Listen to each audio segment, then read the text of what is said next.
Bonjour tout le monde, j'espère que vous allez bien. Je vous souhaite la bienvenue dans un nouvel épisode des vlogs d'octobre. Loni, qu'est-ce que tu fais? Mais je fais un vlog d'octobre. Qu'est-ce que tu fais toi? Parce que là, faut qu'on cuisine. Là.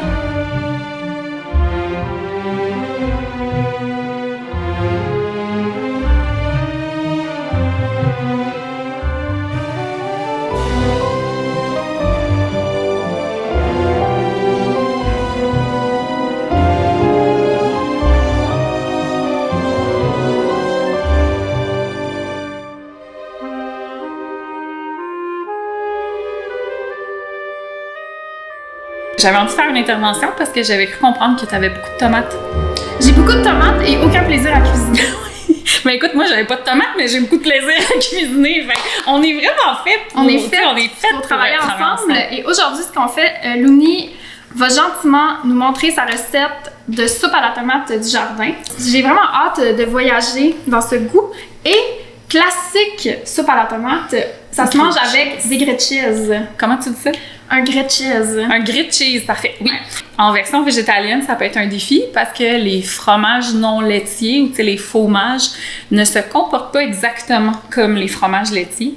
Ça fond pas de la même façon, ça goûte pas pareil évidemment, mais il y a vraiment moyen de le travailler pour avoir quelque chose de très fondant. Fait que ce qu'on va faire, c'est qu'on va faire comme une sauce fromagée qu'on va mettre sur notre pain avant de le faire griller. Fait que je te jure qu'avec cette technique-là, il y aura pas un petit morceau de fromage qui sera ponctueux dans ce grilled cheese. Grilled cheese. Grilled cheese. Pour moi, c'est vraiment une recette où j'utilise plein de concepts comme de sciences culinaires que j'ai appris dans les dernières années. Donc, c'est comme ça que je fais. C'est ma base pour une bonne sauce tomate, pour une bonne, tu sais, n'importe quel plat, un risotto à la tomate, n'importe quoi. C'est ma technique en fait pour aller vraiment faire ressortir le goût des tomates. Okay. Et je vais donner des ingrédients approximatifs, mais l'idée, c'est vraiment de comprendre ce concept-là, puis après ça, on peut le reproduire puis l'adapter dans plein de recettes, comme pour faire une sauce à pizza, par exemple. Fait que c'est vraiment comme une base polyvalente de tomates, puis après ça, qu'on va allonger avec du bouillon. Fait qu'on commence-tu? Oui, on commence. OK. On a besoin de tomates, assez pour, disons, remplir un plat à lasagne. Un oignon, de l'ail, environ 6 gousses, de l'huile qui tolère bien la chaleur, comme de l'huile de canola ou de l'huile d'avocat. De la pâte de tomate, environ 1/4 de tasse. De la pâte de miso, environ 2 cuillères à soupe. De la levure alimentaire, environ 1/4 de tasse. Un peu de sel. Du bouillon de légumes, environ 3-4 tasses, mais c'est à ajuster selon la texture désirée. Des herbes fraîches comme du basilic et du persil. On va juste défaire les gousses, couper notre oignon en 8. Peut-être qu'on va prendre on va peut-être prendre 2 oignons qui sont pas très gros. Les tomates ici, on va les préparer, puis on va préparer une pâte à part à partir de notre pâte de tomate, pâte de miso, levure alimentaire, ce que j'appelle comme ma sainte trinité là, de saveurs. Un peu d'huile là-dedans, puis on va masser nos légumes avec ça avant d'envoyer ça au four. Puis là, on va oublier ça pendant un moment. On va pouvoir aller faire d'autres choses. Peut-être aller comme gambader dans les champs. Peux-tu faire ça? Ben certainement. Okay, parfait. Fait que c'est la première étape, en fait, c'est de préparer comme nos légumes comme... Je peux pas dire qu'ils vont être confits parce qu'ils sont pas cuits dans une grosse quantité d'huile, mais nos légumes rôtis, ça va être la base de notre soupe. C'est ce qui fait que ça va être super savoureux. Puis on a du travail là, parce que c'est de la tomate, là, ça. Ouais, c'est ça. Allons-y. Go! Je vais t'aider.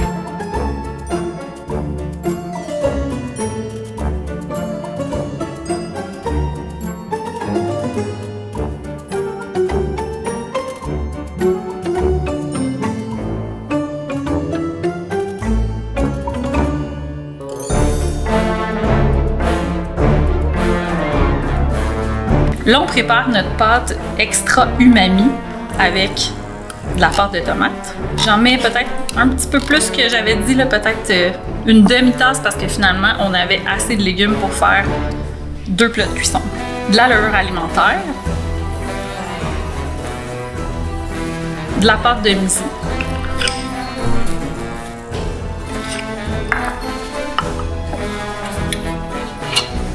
et de l'huile. On a besoin d'assez d'huile pour pouvoir avoir une pâte qui a une texture assez homogène. Donc là, on mélange. Donc là, on va pouvoir répartir la pâte sur les légumes, puis ensuite bien mélanger.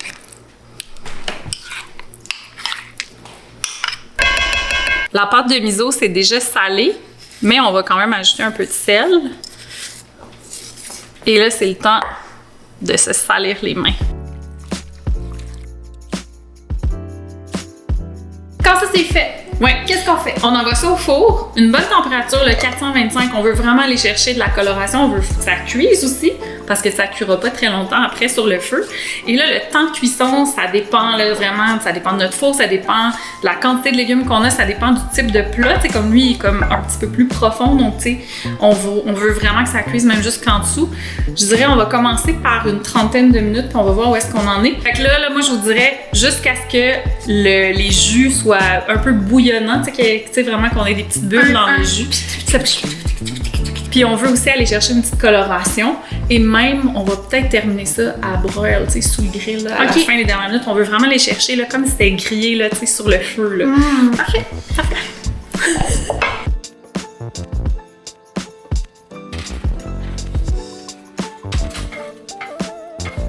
On se revoit dans une trentaine de minutes.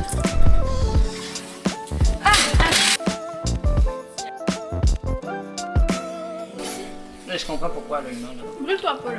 C'est chaud, hein? On va transférer ça dans notre chaudron.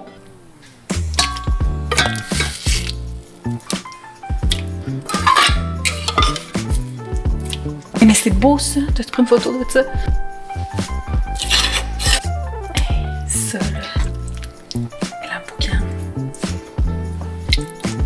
Là, on va ajouter du bouillon, puis on va ajouter aussi quelques herbes. Ici, on a du basilic. C'est pas grave si c'est pas le plus beau basilic parce qu'on va juste le laisser infuser durant une dizaine de minutes dans le bouillon, puis on va pouvoir le retirer. Puis ensuite, on va broyer tout ça.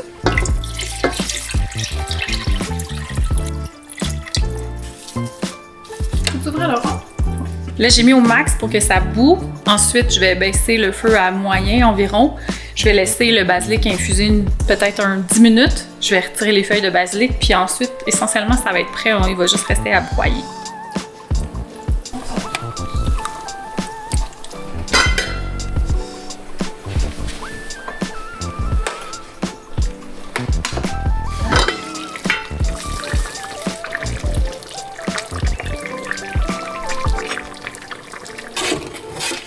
Il reste juste à broyer tout ça.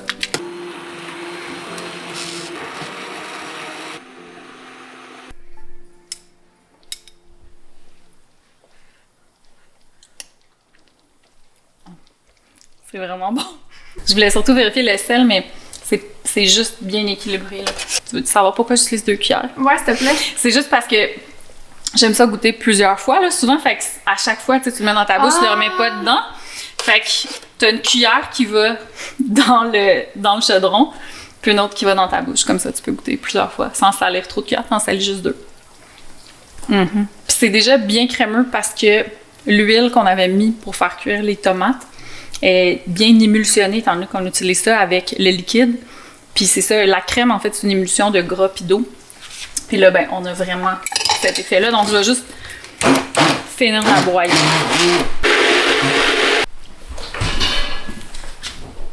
Là, il y a 2 écoles de pensée pour les grilled cheese. Est-ce que on les tartine avec du beurre ou avec de la mayonnaise? On a du beurre vegan parce que Rebecca a fait vraiment une face là, de dégoût quand j'ai mentionné. Ah, Marie aussi. Alors, mes amis ne sont pas down pour la mayonnaise, mais en fait, on va y aller avec du beurre vegan. Donc, on va tartiner l'extérieur, en fait. Fait qu'on va tartiner toutes nos tranches de pain d'un côté. Et là, on a aussi 2 sortes de fromage non laitier ou du fromage. On a du cheddar, puis on a aussi un gouda fumé. Ça, c'est pas tout. En fait, le truc, justement, pour avoir des grilled cheese qui sont fondants puis délicieux, c'est que je vais d'abord préparer une espèce de sauce très onctueuse en faisant fondre le fromage avec un petit peu de boisson végétale.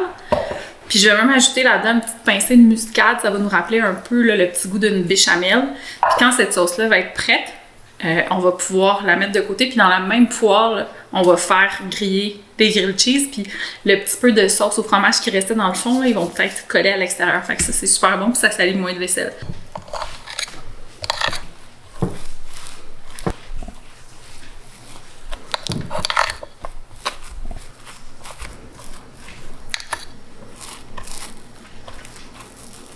Donc là, on peut partir ça, pas trop élevé. Je vais mettre un petit peu de boisson végétale. Et là, là-dedans,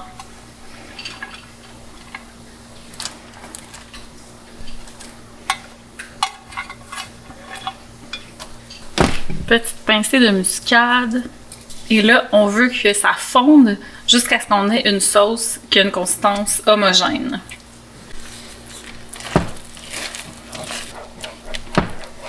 Faut vraiment là, que ça soit complètement homogène. On veut plus de petits morceaux comme ça. Là.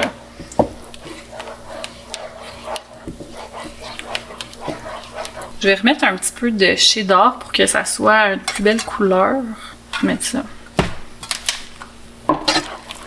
Ah ouais, ça va être bon ça. On le voit là que c'est plus élastique que liquide. Ouais, c'est ça qu'on veut. Fait qu'encore une petite minute là. Puis là, on va pouvoir assembler.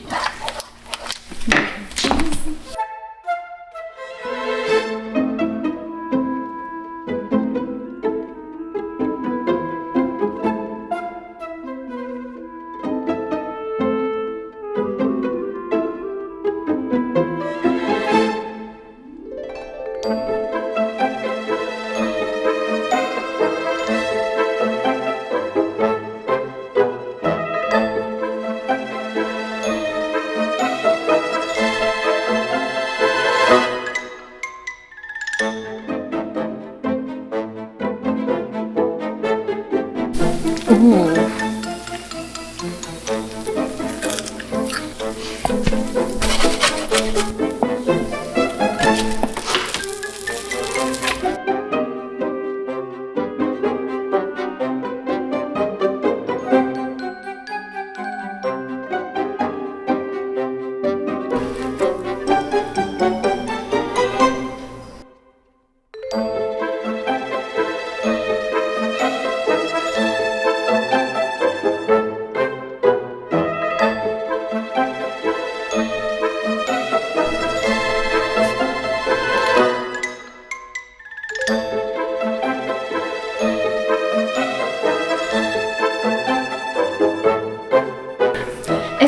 De goûter. Oui, je suis vraiment excitée. Est-ce qu'on goûte à ça? Oui. On goûte à ça. Ouais. Avant d'être rejointe par nos copains et copines. L'équipe technique. L'équipe technique qui a travaillé fort aujourd'hui. Ouais, moi je suis vraiment excitée de goûter au grilled cheese. Hey, bon appétit, Bon Louni. appétit. Merci. Sérieux, drop de louche. Parce que ça, c'est de la tomate, là. Et puis c'est des tomates de ton jardin. C'est tellement excitant. En fait, c'est Alexandre qui va être très heureux. C'est vraiment... Je tiens juste à faire remarquer aussi à tout le monde que pour la première fois, cette tasse remplit sa fonction. Ouais. Contenir une soupe à la tomate. Ouais, puis une recette en plus dessus, ça serait un petit défi de l'essayer. Un des ingrédients, c'est une touffe de fines herbes. Ça te parle pas, garde? Là, Une touffe. À chaque fois que tu goûtes à une soupe à la tomate puis t'es déçu, c'est parce que ça goûte pas ça.